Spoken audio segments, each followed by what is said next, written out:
Let's be honest, midlife can feel like a lot. Shifting roles, changing bodies, aging parents, and sometimes you just need a safe space to talk it all through. That's where therapy comes in. It's not a sign of weakness. It's an investment in your well-being. And with BetterHelp, getting started is easier than ever. BetterHelp is entirely online, so it works with your schedule. You fill out a brief questionnaire and get matched with a licensed therapist in as little as 48 hours. And if it's not the right fit, you can switch. No awkward breakup required. Give yourself permission to feel better. Visit betterhelp.com/asking for a friend to get 10% off your first month of therapy. That's betterhelp.com/asking for a friend. Health, wellness, fitness, and everything in between. We're removing the taboo from what really matters in midlife. I'm your host, Michelle Folan, and this is Asking for a Friend. What if your annual physical isn't telling you the full story? This week on Asking for a Friend, we're diving into the power of personalized, data-driven healthcare with Dr. Dave DeMarco, a primary care physician on a mission to take prevention to the next level. Dr. DeMarco isn't your typical doctor. He's combining advanced testing, meaningful blood work, biometrics, and scans like DEXA to give patients real answers and real strategies to support their long-term health. No more guessing, no more Band-Aid solutions, just evidence-based insights to help you thrive in midlife and beyond. We're going to talk about why traditional medicine often waits for symptoms before it acts, how the right data can completely change your health trajectory, what a DEXA scan reveals, and yep, I had one, and we're going to talk about that, how he coaches patients using tools like glucose monitors and even GLP-1 therapies, and why it's never too late to get a clear picture of your health and take control. If you've ever felt dismissed, confused, or in the dark about your health, this episode will change the way you think about what's possible. Dr. Dave DeMarco, welcome to Asking for a Friend. Well, thanks for having me. It's my pleasure. So I'm going to tell everybody how we met. I drive past his office, his DexaFit office, multiple times a day. And when I was interviewing Dr. Doug Lucas, who is an osteoporosis and orthopedic specialist, I had told him, I said, I've got to run in there. I want to see what they're doing. And he's like, yeah, do let me know. I'm super interested. And I immediately walked in. Two of the women that work there in the office listened to the podcast, and we started chatting, and I said, sign me up. Let's do this. So Dr. DeMarco is the doctor that owns the DexaFit practice near my house, and I wanted to get him on the show. Okay, now enough of me talking. What really inspired you originally to go into medicine in the first place? Yeah, so I think our personal history really informs just about everything about us. So when I look back at my family origin, lots of cardiometabolic disease runs in my family. My dad grew up in Brooklyn, New York, one of 5 boys. And my grandfather, unfortunately, died at age 54 of a massive heart attack. I never got to meet him. 4 of the 5 boys had heart attacks. My dad was the lucky one that didn't have a heart attack, but unfortunately he had diabetes, and diabetes that kind of had him yo-yo dieting up and down. Do you remember the cabbage soup diet? Does that sound? Yeah. Our family was doing cabbage soup dieting at times when I was a kid. So this was always front and center, always in my brain. And, I saw some of the things that made it hard for him. And ultimately, because of his diabetes, which is so hard on the kidneys, he had a hard time even having a simple knee replacement.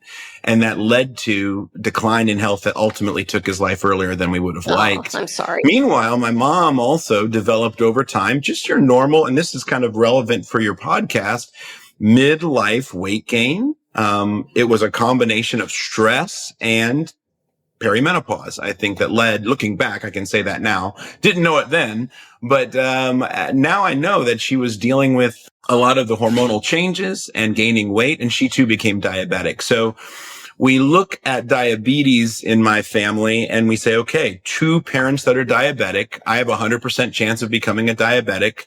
Now you've got my attention, and looking at the cardiovascular risk that goes on my dad's side, it's always been front and center and something I care a lot about. So what was the turning point then in your career when you said, I really want to focus more on prevention rather than just treatment of disease? Right. So I think because I was so interested in helping prevent diseases, because I saw it in my family and how it affected just the day in, day out, even just the annoyance of having to think about dieting every day. Like, it's exhausting. It was exhausting to see them come in with the next fad diet, most of which were not that helpful and ultimately led to more trouble. That made me say, I want to help people in a deep foundational way. So I've always kind of looked at healthcare from how do we crack the code? There's gotta be, I really do believe that, there is no absolute truth. Even gravity is basically a high probability endeavor. I'm not going to test that, by the way. I'm going to trust that gravity is real. But, I think we can get closer and closer to certainty with science, with the probability getting closer and closer to, 100%. But we never quite hit 100%. I think that I'm always looking to crack the code to get a little closer to that. So, we're trained in allopathic, that's when you have the MD after your name. We're trained in allopathic medicine to diagnose and treat disease. And I was a family practice resident. When I left med school, I went to Ohio State for med school. It was great training. I went to St. Elizabeth's near here, which is a really rigorous family medicine program that had us doing all sorts of really complicated things and threw us in the deep end of the pool, if you will.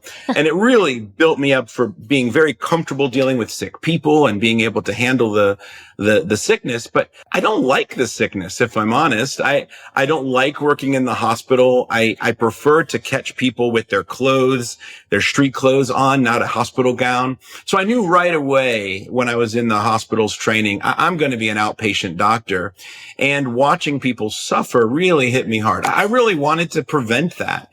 And so I realized, if we can step back more steps, make one step, two steps before disease really manifests, we have a chance of helping people engage with their lifestyle. And I started realizing how much lifestyle makes a difference. I got board certified a few years ago in lifestyle medicine, which basically looks at 6 pillars. It looks at your nutrition, your exercise habits, your sleep patterns, your stress management, how you relate to other people, and how you relate to risky substances, whether that's the illicit stuff like drugs, alcohol, which is legal but maybe overused in our society, or even just caffeine, which I'm guilty of big time, taking too much caffeine in, or sugar, right? And we see all of this play into impacting our health, and chronic disease in a lot of ways is just completely related to our lifestyle. So helping crack this code, as I said, includes learning how do you help people with lifestyle and how do you start soon enough so that you can actually make the difference when it matters most. In the years that you've been a doctor, are you seeing that we're getting sicker? I think we are in a lot of ways. Here's the thing. I think we're living longer lives, but we're not living better lives, if that makes sense. Yeah. So I would argue, when I look at most of the demographics that I take care of in my current practice, I'll tell them, there's a good chance we're going to keep you alive to age 85. I mean, we can keep people alive. That's not the part I'm concerned about. It's just, will you enjoy that last 10 years? Dr. Peter Attia calls it the marginal decade, which is that last 10 years or 12 years of your life where you're going to kind of start to decline. And first of all, I have patients that are starting that decline in their 50s and 60s, and then others that start around age 70. But I tend to see somewhere between 70 and 80, a big decline. And I think that with what we're doing at DexaFit and what I'm trying to accomplish in terms of positively disrupting primary care is, let's get a step, maybe 2 steps ahead of the problem and see what we can do to delay onset of disease so that maybe what's manifesting at 65 doesn't manifest till 80. So that marginal decade hits well after that. And if we can get that going, we're going to not only help people live better lives and enjoy the ride more, but we're going to save healthcare dollars. we're going to make it so that we're a healthier society, and hopefully we won't be sicker as we go. I had a conversation yesterday with a new client, and Dr. DeMarco knows I'm also a health coach, and I wanted to know what her motivation was, what got you to reach out.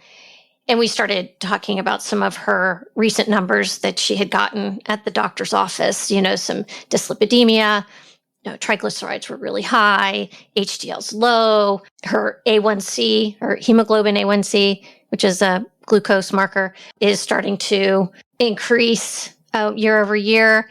And it's like, she's on the bubble, right? She knows that. And what you're saying is, if we can before we get to that point, if we can start nipping things in the bud earlier, then we've got a chance, right? To 100%. Yeah. And there are tests out there that help us triangulate around your health much better than what our current tools are. And I'm not bashing our current tools. Our current tools are great. I love having my patients in for a deep dive, looking at their blood work, their blood pressure, and other vital signs.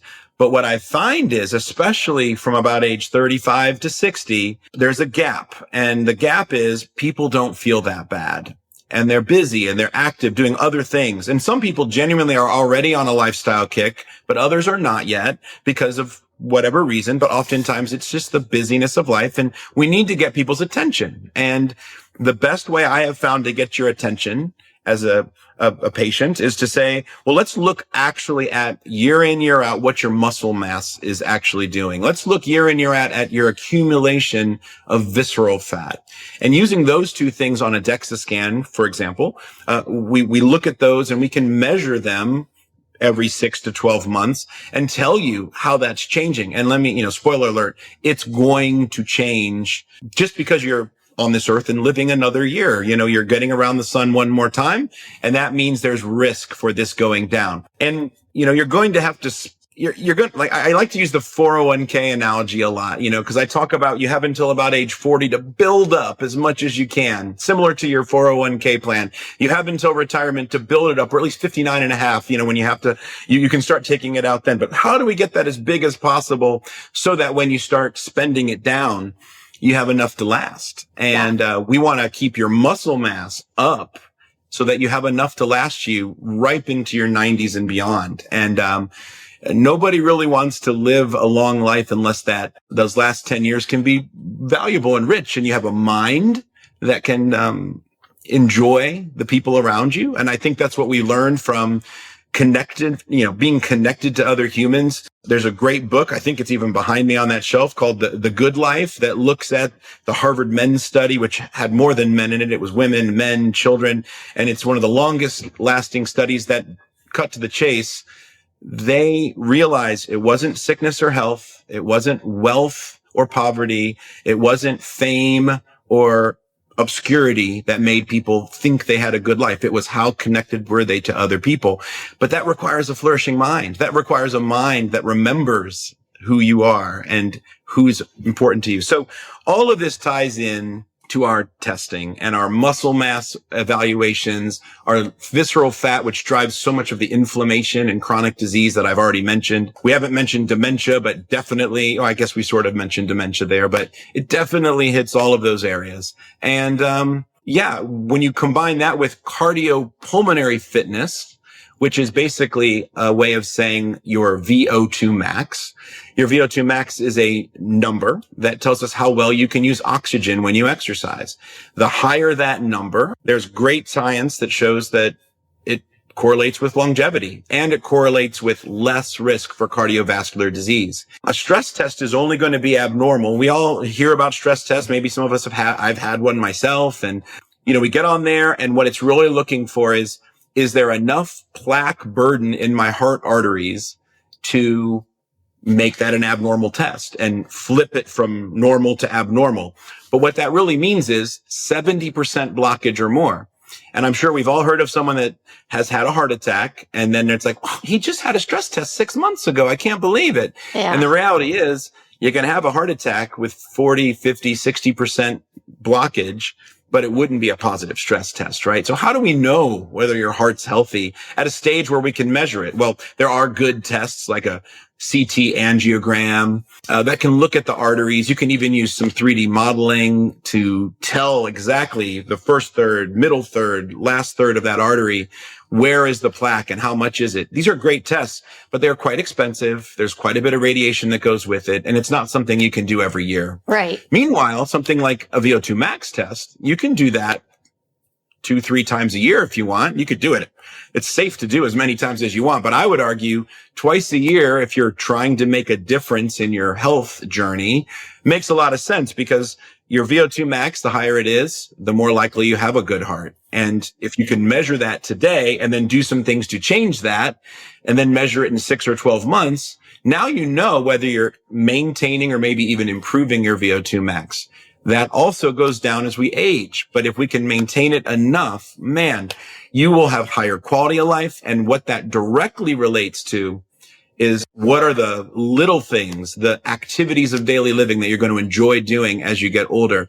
The more VO2 max, the more chance you are of being able to go hike with your family, not be the one that's the burden holding the group back, but the one that maybe even is leading the charge. Absolutely. So I love all this. We are going to take a quick break. And when we come back, I want to talk about the process of someone coming into your office and the testing that you do.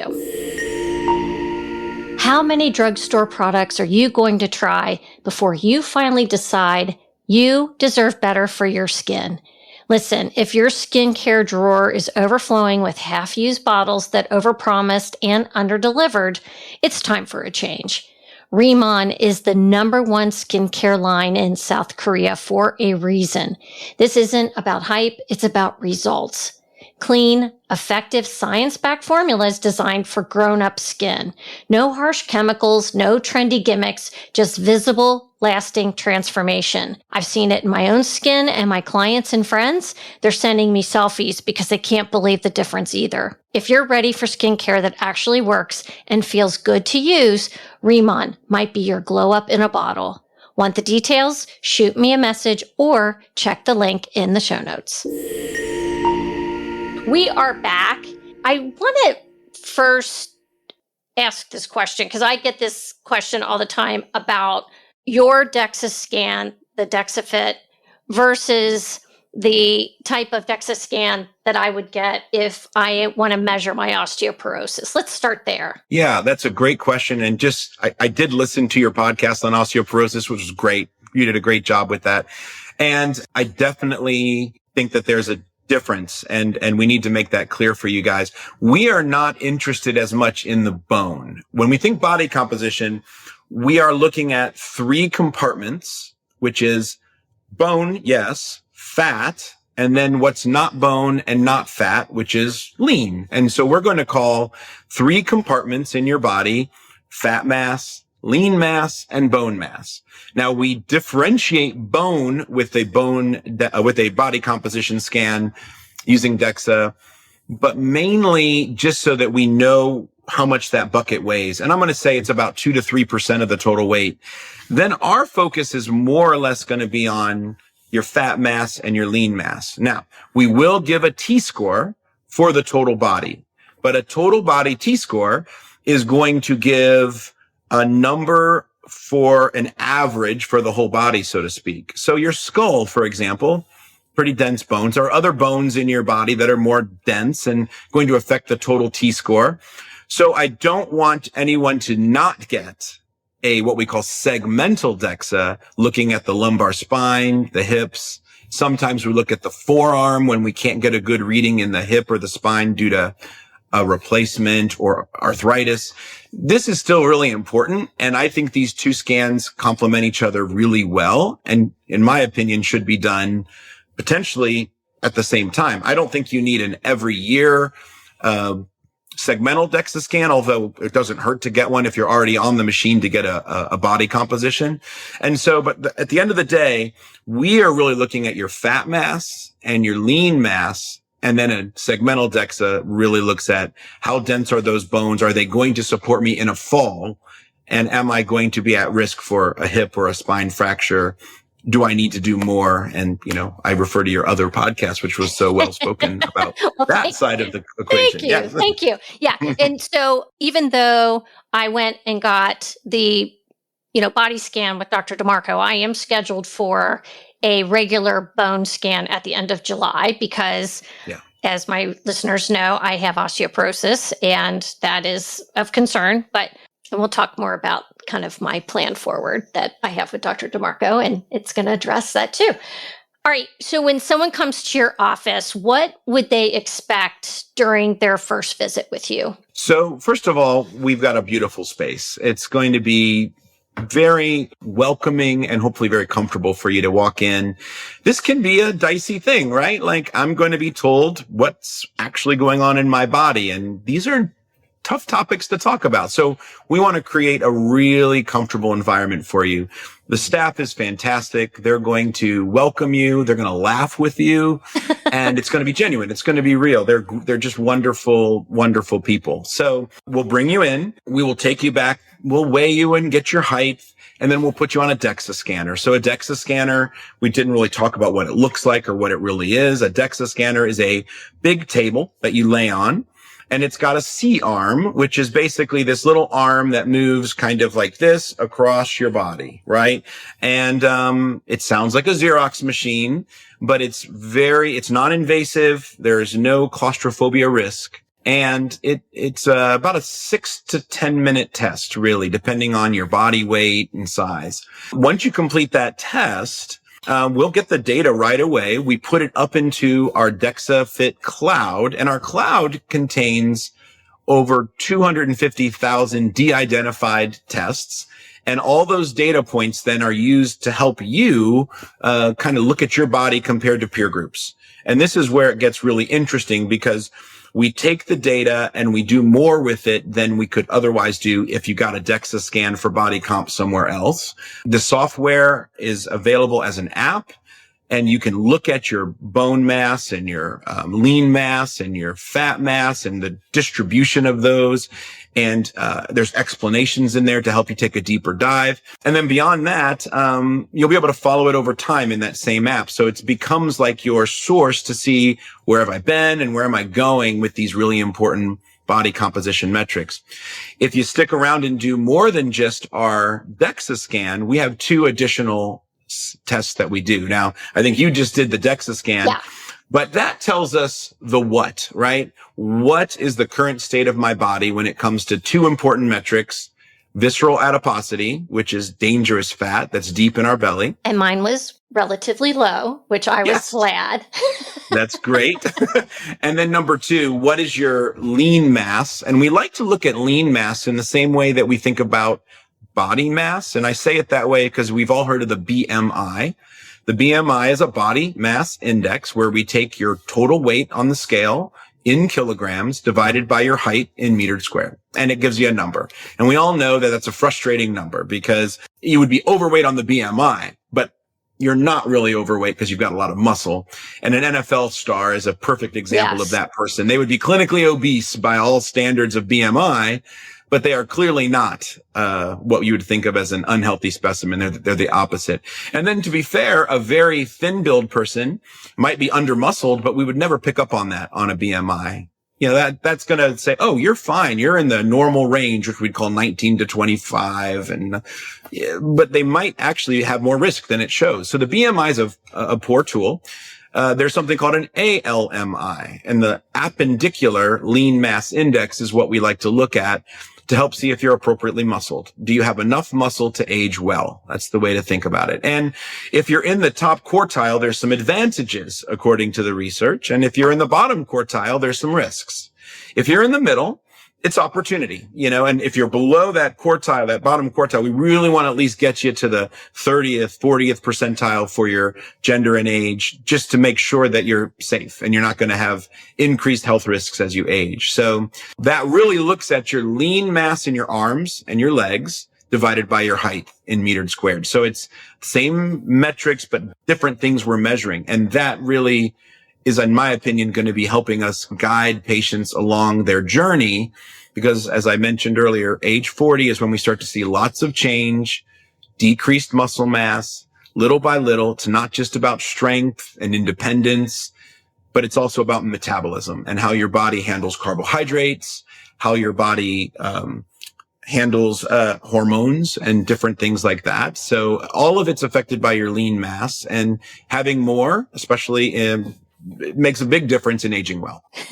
So I'm laughing only because I was in the opportunity class in terms of my lean body mass. And even though it was super hard to hear that, because I have been lifting weights and being very conscientious about making sure that I am strong, I realize now that I've got some work to do, because as I tell everybody, look, this is not just about my looking good in the dress I'm wearing at the end of the month for a wedding, which I am, but I want to be able to get off the toilet by myself so that I don't have to be in a nursing home or in a wheelchair.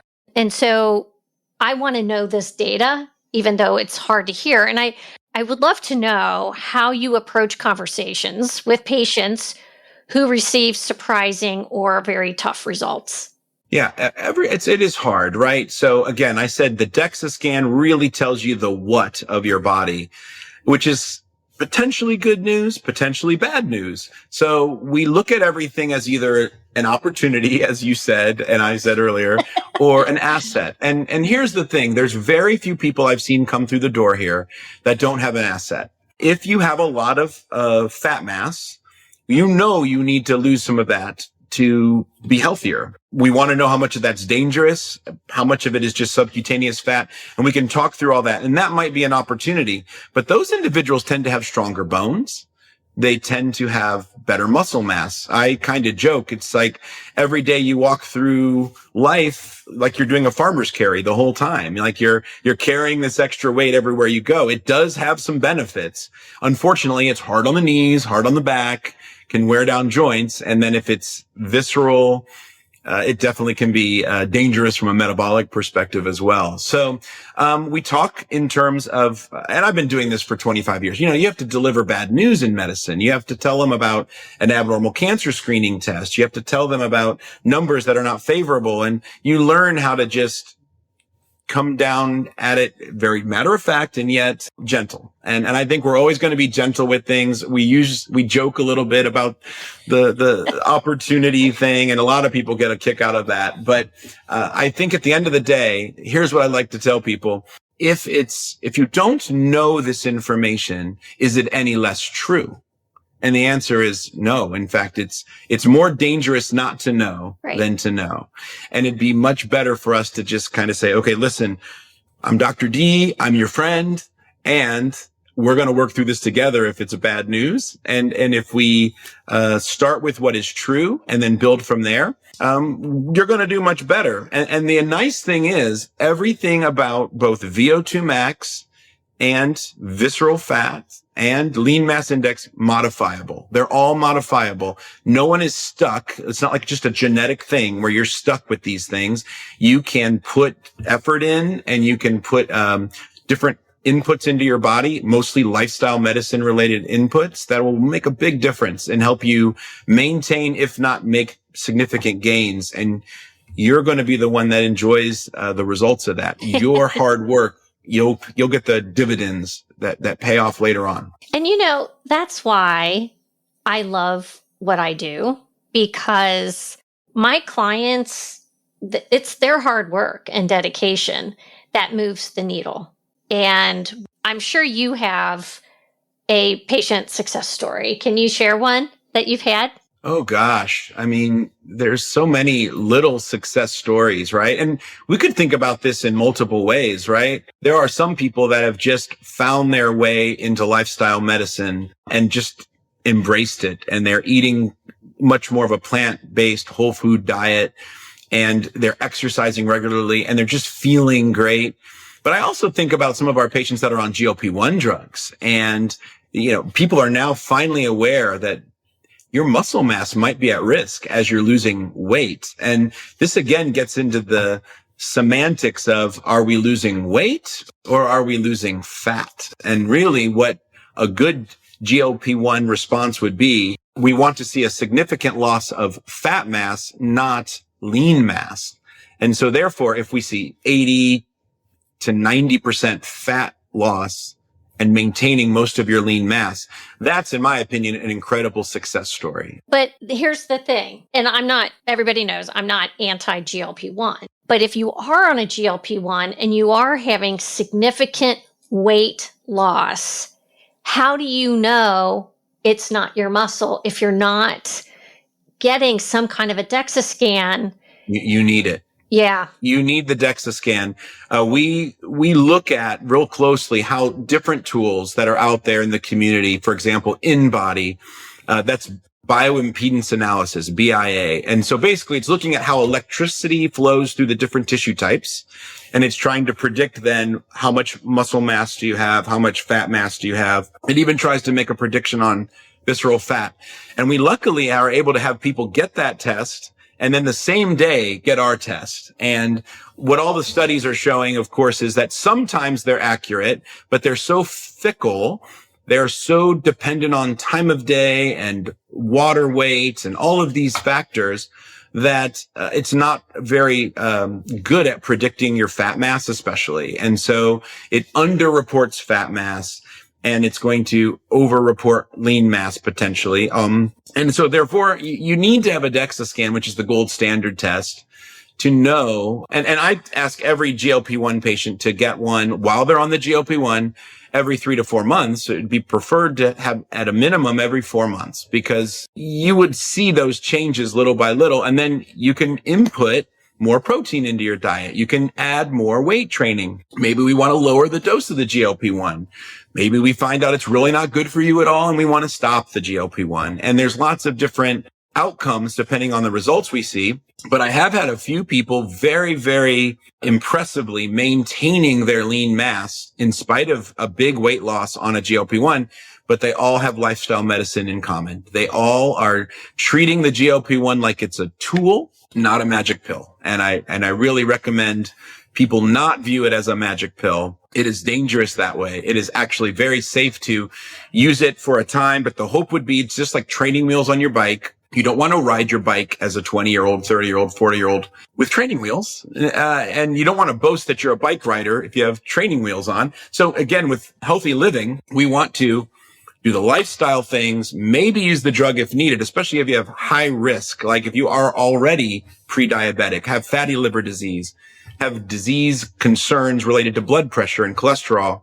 By all means, consider using the drug for a short term, but please, lifestyle medicine is where it's at. Yeah. And so everybody wants the quick fix. And what I often have to remind people is you didn't get to this place overnight. Correct. And so let's not, use that as a crutch to have the quick fix. Now, if you truly have metabolic disease, you're morbidly obese, you've got a myriad of cardiovascular issues, I'm all for it. But if it's to lose 20 pounds for the wedding, I got a problem with that. And so yeah. I'm very honest with people. And this is where our other tests come into play, because we talked about the what with the DEXA, and then the how comes in with the other two tests. So we use gas testing, meaning we're measuring oxygen consumption and carbon dioxide production.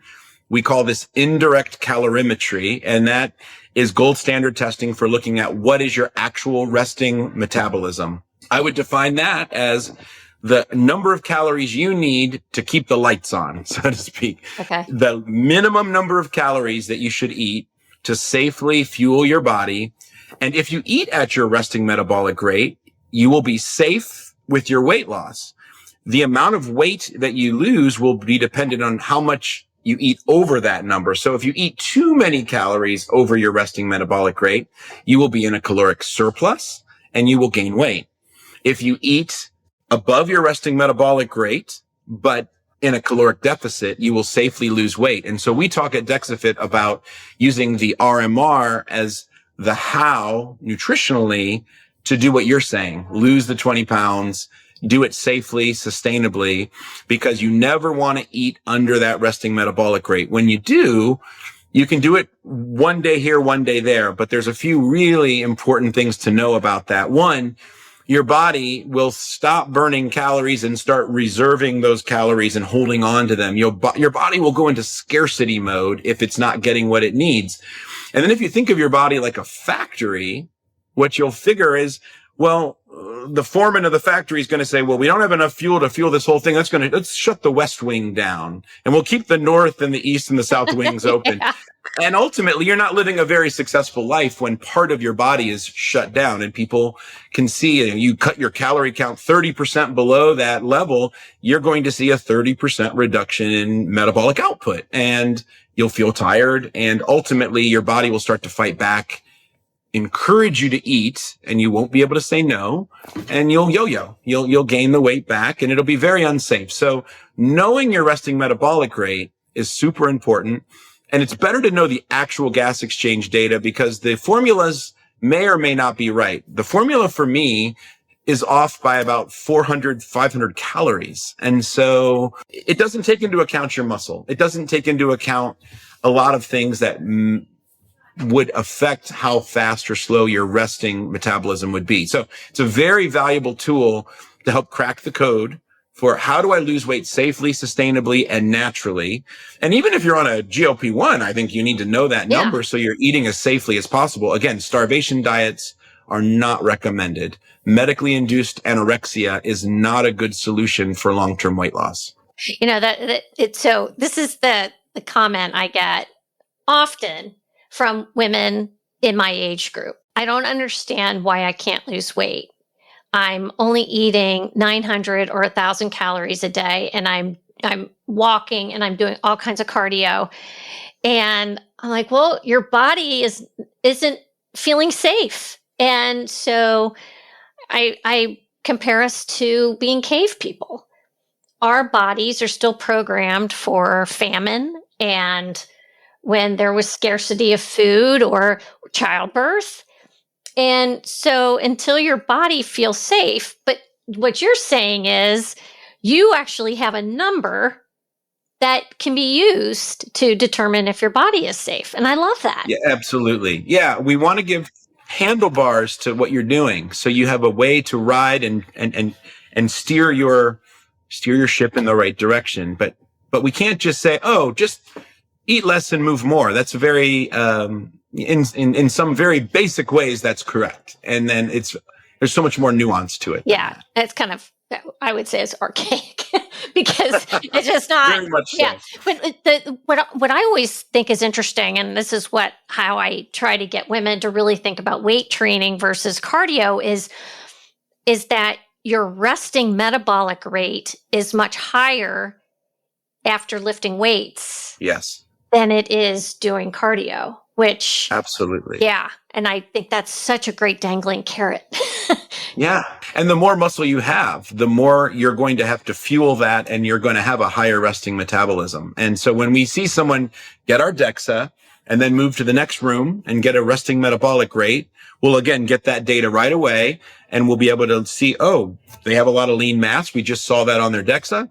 No wonder they have a fast metabolism. They need to also make sure they're eating enough to support that muscle. And so everybody, even people that are in a good place, need to know their resting metabolic rate so they don't start to lose muscle at the age that we are all reaching. So, okay. So yeah. And then the third test is the VO2 max, which is, again, I mentioned a marker for longevity and cardiovascular risk, but it's also a tool to look at how do we improve our body from a fitness perspective? Because as you're doing measurements of gas exchange, what you're seeing is at what heart rates am I burning fat? At what heart rates am I burning carbohydrate? What heart rates am I burning a blend? And so low intensity workouts tend to be those that burn more fat.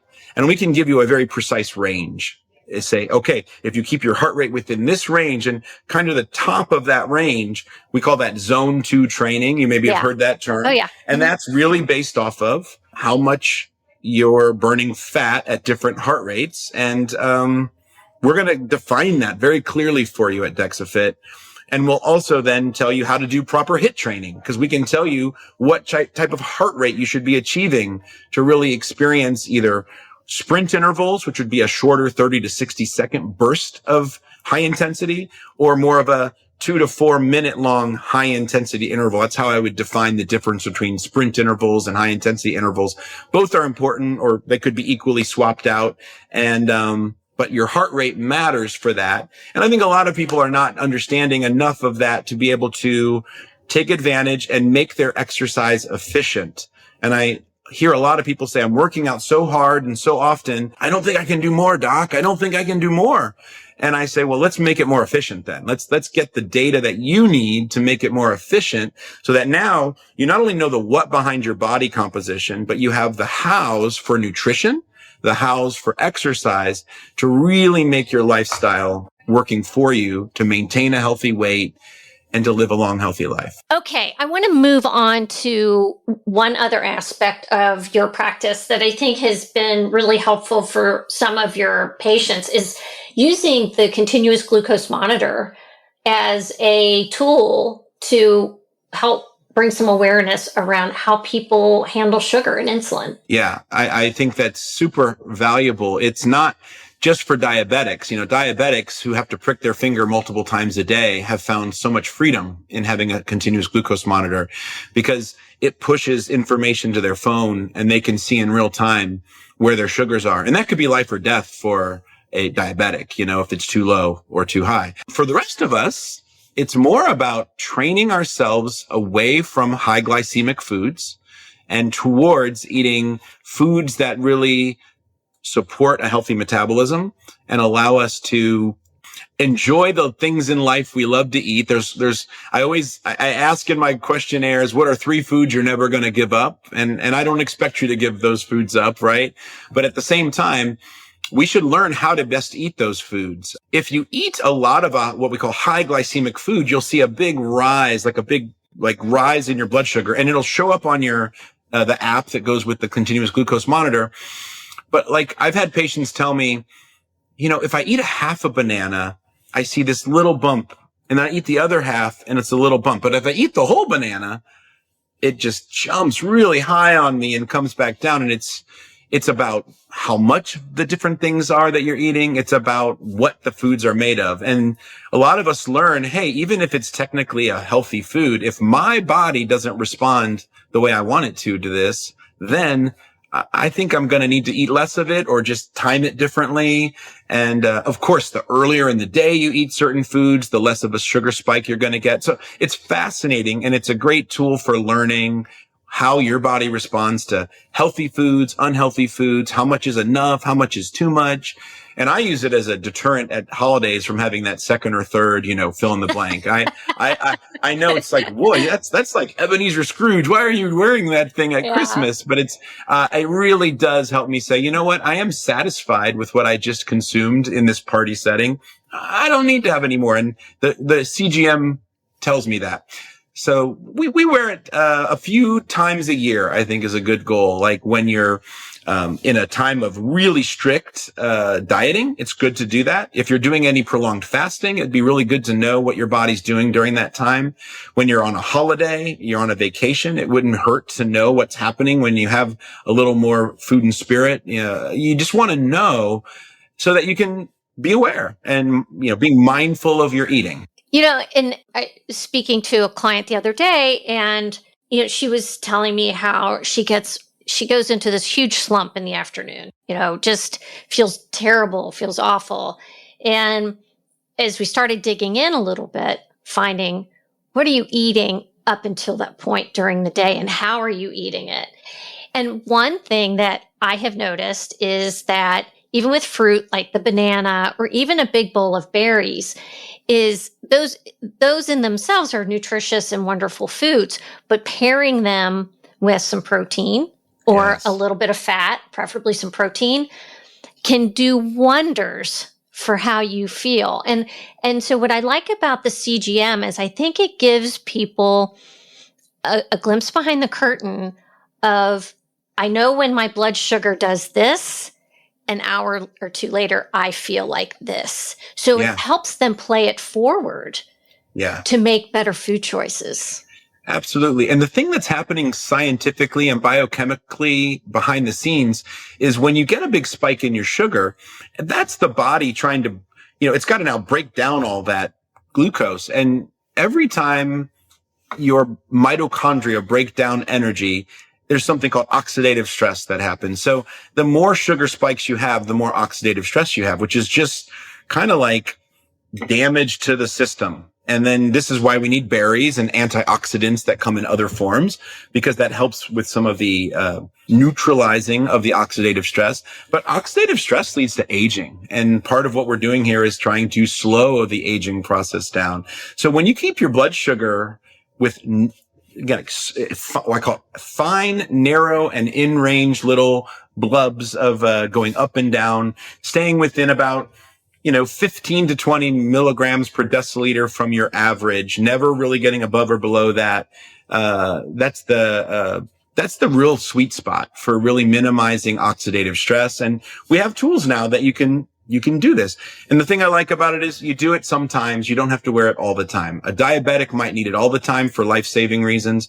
We just need it enough to learn and then to apply what we learn to our lifestyle. Yeah. And I love that. I just love having data, because to me, that's the name of the game. Have the data so that you can put a plan in place.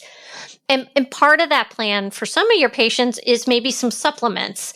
And I know I have two things that I'm using now that Dr. DeMarco gave me. And the first one was an amino complex. Yeah. So let's tell the audience why I am. Sure. So, there's different ways to get amino acids into your body, and protein is where we get our amino acids in general. So eating protein, clean, responsibly raised meat products, plant-based proteins, this is going to be a great first choice.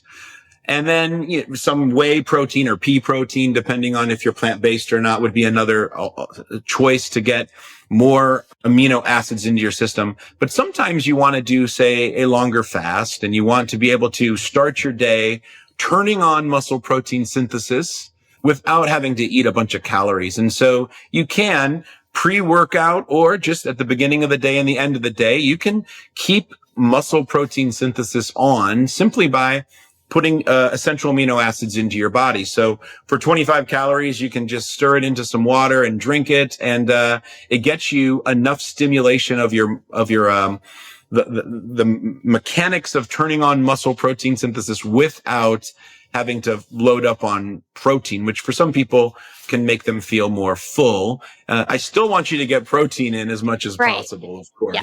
Right. It's a great add-on, because a lot of people tell me, I know I'm supposed to get like 0.8 to 1 gram of protein for every pound of ideal body weight. And they start doing the math and they're like, I'm so full, I'm not getting that much. This is another way to kind of keep things going in the right direction without having to feel bloated all the time from too much actual protein in your body. So, yeah. All right. Well, I'm using it almost every day. So great. Yeah, I'm using it appropriately. Usually right before and during my workout. So hopefully that's okay. That's great. All right. The other thing that I am using that you gave me was the Visceral. Yeah, that's a Thorne-based product, and it's one of their most popular things. It's associated around longevity, and it's really for mitochondrial health mainly. And it cell signaling inside the cell has to do with something called sirtuins, and we don't have to get into the details of all of that. But ultimately, everything in that supplement is oriented around helping your mitochondrial health, supporting sirtuin activation, so that cell signaling internally is what it needs to be to support aging well and appropriate breakdown of the nutrients that you're eating. There's this theory of mitochondrial aging that is related to we age because our mitochondria age.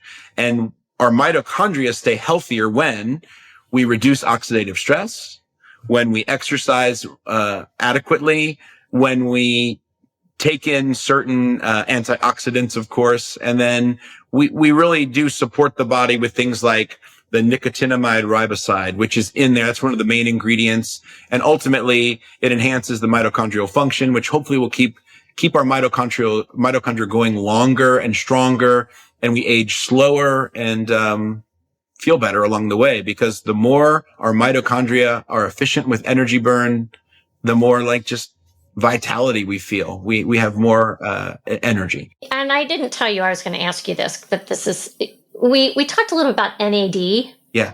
Will you explain a little bit about NAD, and do you ever do NAD injections for patients? No. Yeah. So this comes up in my practice.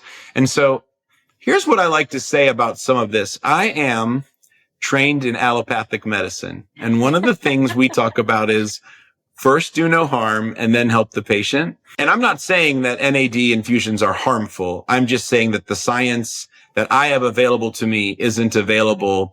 So I am very open-minded. And I like to think of myself as someone who's willing to be in the middle of the aisle. I've got some MD doctor colleagues that would be so angry that I'd even have a conversation around NAD infusions. And I think they're wrong. I think they need to open their minds to like, okay, this could be great. And we just don't know yet. We need more data. So let's get the data and let's do something with that data as we go. And then there are people that are going to say, well, if some is good, more is even better. And we've learned from other areas of science that that's not always true. Like this a good example is more weight loss might mean more muscle loss. And we know that therefore just losing more weight blindly doesn't make sense. So I think I always ask my patients that go get the infusions, how do you feel? Like, are you doing okay with it? And I don't think anyone's getting harmed by it, but I also don't think I'm ready to start offering that. Okay. Yeah. It's for longevity, correct? Mitochondrial health and longevity. Okay. Absolutely. Yeah. So it's just a question of dose, right? And everything in the world, like it's all dose dependent. Too much of a dose, like, okay, when we need to thin the blood with a drug called Coumadin, if we just use enough, we get the blood thin and we avoid blood clots and risk of dying from blood related issues.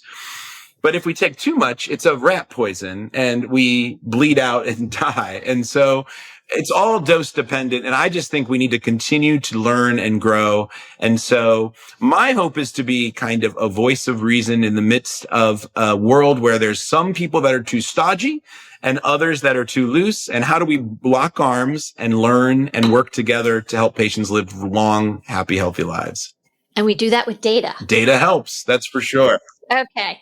I am really very interested to know, pursuing this avenue of medicine and healthcare, how has this changed your view on things? Like, obviously, you've made some significant changes in your own lifestyle. What would those be? Oh, gosh. So I would say that this is spawned out of my own life journey, right? And I already mentioned how I know as I'm getting older, there's so much risk for me in terms of my family history. But I also know that 70% of it, if not more, is related to my lifestyle and not related to my genetics. And so I have been obviously trying to live all 6 pillars of lifestyle medicine. And it's funny because there's a tension there. And I think life is full of tension. And I think we need to embrace the tension. You are sort of walking a tightrope everywhere you go when it comes to, if I do too much enjoyment of the finer things of life, then I will lose some of my health. But if I'm too strict and I never do anything fun, then I might lose some of my social relationships, and that might affect me negatively too. And so we're always constantly walking a tightrope in this area. Mm-hmm. I think if everyone can focus in, like what I've tried to do for myself personally, is I start with sleep. And I think sleep is a linchpin. I used to believe it was one of the pillars. It might be the most important pillar, actually, because think about a day when you know you're underslept and how you respond to your family, how you respond to struggles in life situations. Food. I'm much more likely to crave the wrong foods. I'm much more likely to tap out and not work out. But when you're well rested, you wake up feeling ready to make better decisions. And so if I can get 7 hours of sleep, preferably 7.5, I'm having a better day. So I always strive for that. And having some device for data reasons that'll keep track of that is very telling.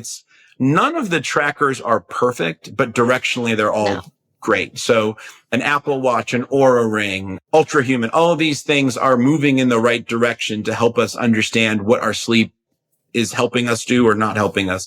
And if you have sleep apnea or true sleep problems, it's really important to address that first. You need to talk to a sleep doctor or figure out some ways that we can kind of dig to the deeper levels and figure out why you're not sleeping well.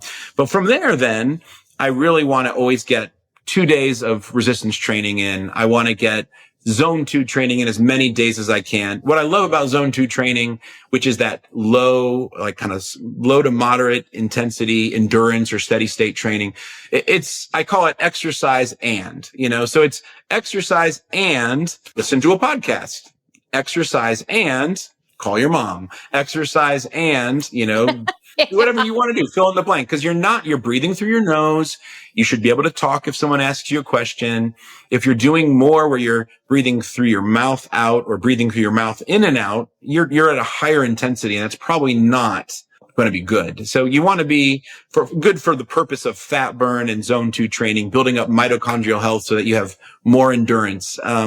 So I try to get as many days of that in as I can, and then preferably 1 or more, maybe 2 days where there's sprint intervals. And that's going to train the high end of your aerobic engine, whereas zone 2 trains the lower gears of your engine.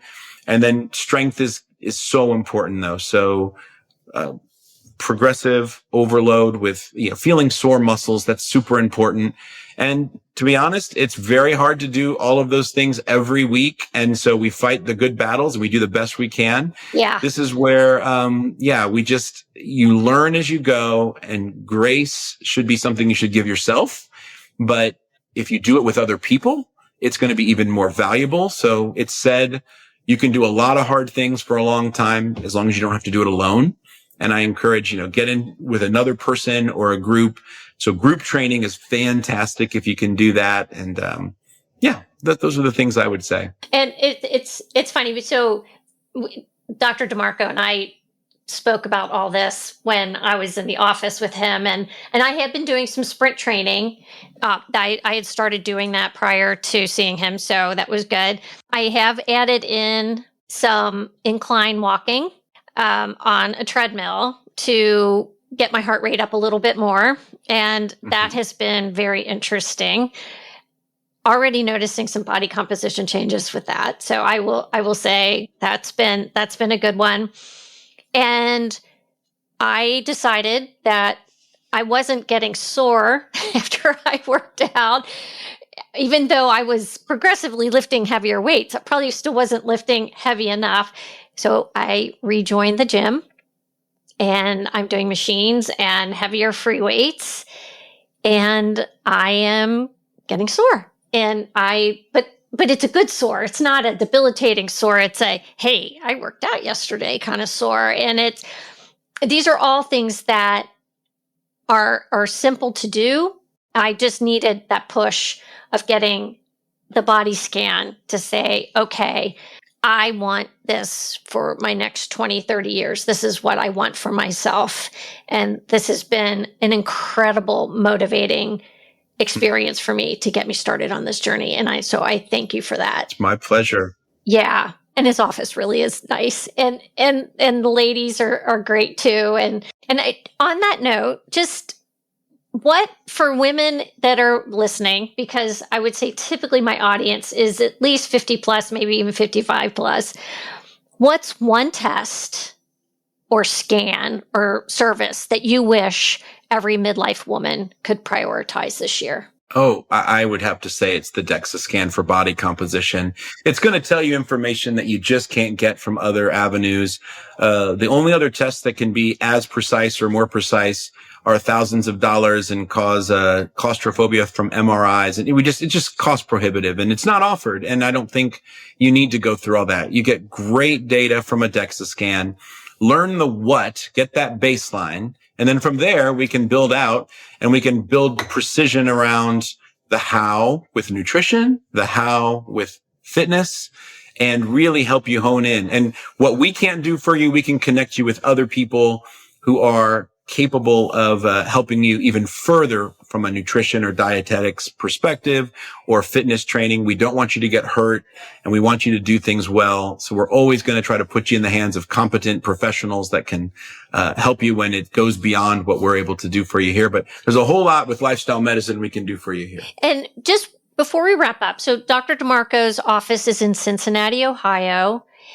But there are DexaFit locations around the country, correct? Correct. We're up to about 60 different sites. Now, everyone is different. Not all are run by physicians, but every single one is going to be able to give you the same data that I provide through the DEXA scan. And they're all great. And I would say you can find them on East Coast, West Coast, North and South.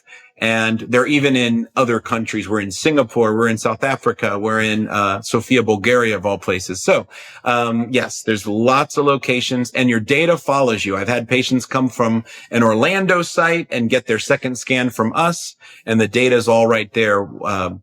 They can compare. Oh, fantastic. Oh, that's great to know.